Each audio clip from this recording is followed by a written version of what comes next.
This is Mining Scout on tour in August 2018 in Perth, Western Australia. I'm here with Vincent Algar of Australian Vanadium. How are you, Vincent? Yeah, good morning.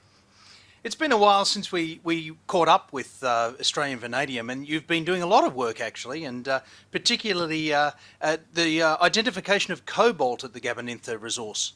Yeah, we did a lot of work on that.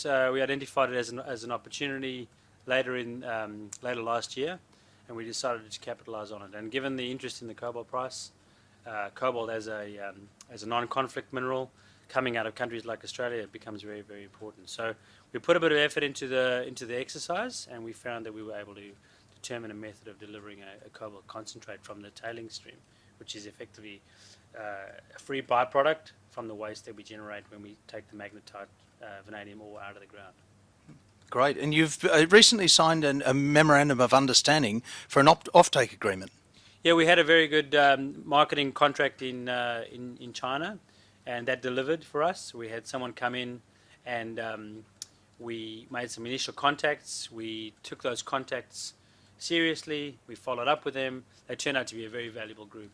They have a very strong interest in something called VCN, which is vanadium carbonitride.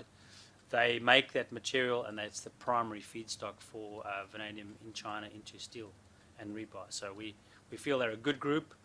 Win-Win have a strong background, they have a strong balance sheet, and they have a very strong understanding of the vanadium market in China. So we're looking forward to doing a lot more work with them. Yeah, brilliant. And you've had a significant increase in the resource, Vince.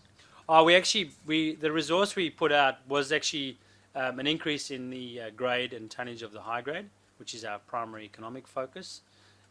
We made a few adjustments to understanding of our oxide transition and fresh boundary material.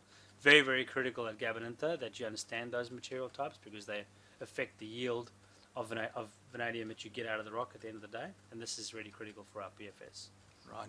And the PFS, what stage is the PFS at this stage, Vince? Right, so we put out something the other day that we're busy trying to finalise that first phase. We really are pushing really hard for that, but we're waiting for some key inputs to come in. Those inputs relate directly to some key costs, and if you get those costs wrong, you're going to be doing yourself a disservice later on down the track.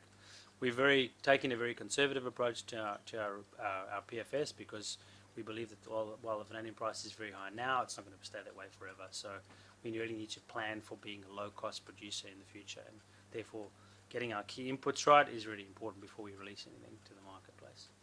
And ongoing, you've actually got some exploration underway, and quite exciting exploration happening now.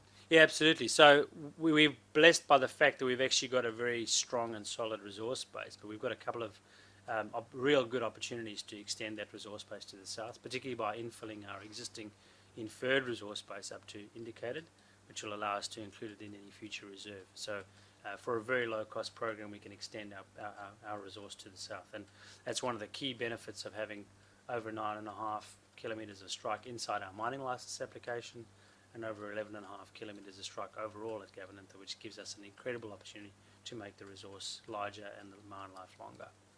Brilliant, and some very exciting news flow on the way in the future. So Mining Scout will continue to watch Australian Vanadium with interest, and all the best with the ongoing work you're doing there at Gabonintha. And thank you for speaking with us today. No, great, thanks for coming in.